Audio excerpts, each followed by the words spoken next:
Alright, ladies and gentlemen, welcome back to the channel. I hope you've all had a great weekend. In this episode today, we're going to be talking about the Bud Light controversy. Yeah, it's been a couple of weeks since I last spoke about this whole thing, and it seems like within those couple of weeks, things are getting worse and worse for Anheuser-Busch Bud Light as a whole. I believe the last time I spoke about this was when the marketing VP of Bud Light, Alissa Heinersheid, was replaced and put on leave essentially because of this Dylan Mulvaney partnership sponsorship controversy. But things are now getting so bad, I don't even know where to start, and they've only got themselves to blame. And that's just facts! Firstly, a CEO has distanced Anheuser-Busch from the Bud Light Dylan Mulvaney controversy, calling it not a formal campaign. The CEO said that they only partnered with Dylan Mulvaney for one post and that it was not an advertising campaign. Let me get my violin out. They've also resorted to handing out free cases of beer to every wholesale employee as it begs for forgiveness.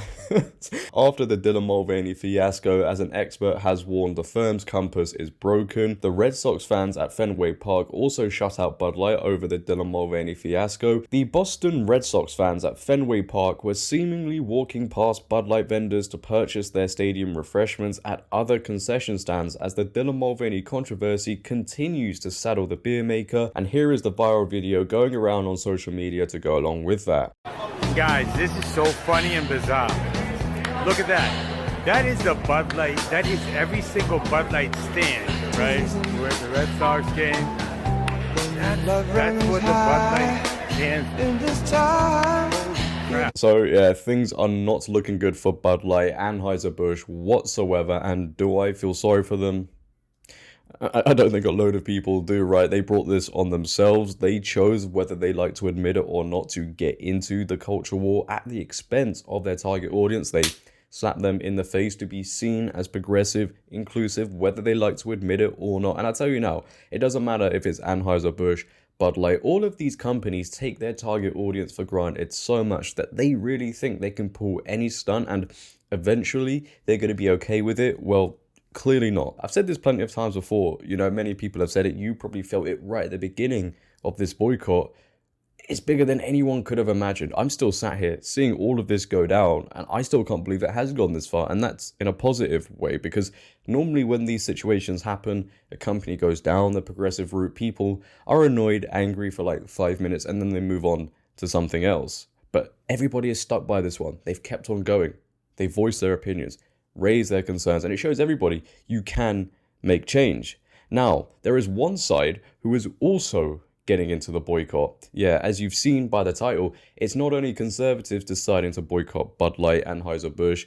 No, the progressives have also joined in on the fun. Fox Business have reported that Bud Light's Dylan Mulvaney controversy has deepened. Chicago gay bars roar at beer makers' abandonment of cause. Chicago organization Two Bears Tavern Group is no longer selling Anheuser-Busch products, including Bud Light and Busch Light. Anheuser-Busch products will no longer be served at some gay bars in Chicago in light of the beer giant's distancing from transgender influencer Dylan Mulvaney. Two Bears Tavern Group, which owns 4 gay bars in the Windy City, called out Anheuser-Busch InBev's abandonment of its support of Dylan Mulvaney on Thursday. The organization will no longer serve Anheuser-Busch beverages at their bars, which includes Bud Light, Goose Island 312, I believe it's called, and Busch Light. Anheuser-Busch had partnered with Mulvaney in March, sending them a personalized pack of beer as part of an ad for March Madness and Mulvaney's first anniversary of their gender transition. The Anheuser-Busch decision to drop its support of Mulvaney in response to ignorant and hateful objections by some of its customers. Isn't it funny? And by the way, I'm just going to interject here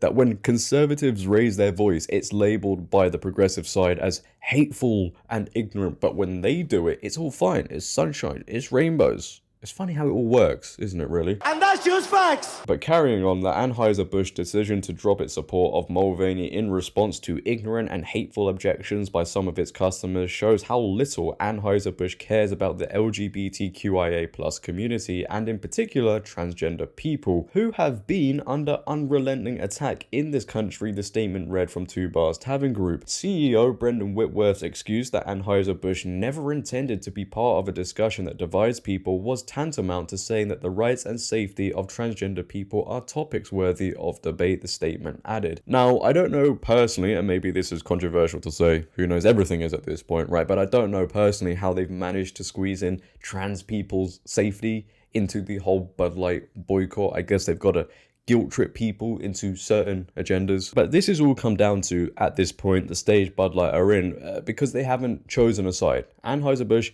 hasn't chosen a side. You know, after all of this controversy, they've tried to play it down the middle. They got rid of Alissa Heinersheid, the marketing VP. They released a new advert. They distanced themselves from Dylan Mulvaney, saying it was only one campaign. They still haven't apologized, though. They haven't apologized to their target audience. And then in another statement I read somewhere, they've also said, you know, we will always stand behind the LGBTQ plus community or whatever. You can't play it down the middle. You have to choose a side. You are either for something, and in this case we'll use Bud Light because we are talking about them. You are either for something at the expense of your target audience, or you are not, and you're gonna make a load of progressives cry. That is the game being played. And now they have two sides boycotting them. This is going to be so hard for them to get out of, because just imagine you're in the Bud Light boardroom, the Anheuser-Busch boardroom, right? You're all sat there and you're thinking, right guys, we got to come to a decision. Okay, let's choose this side.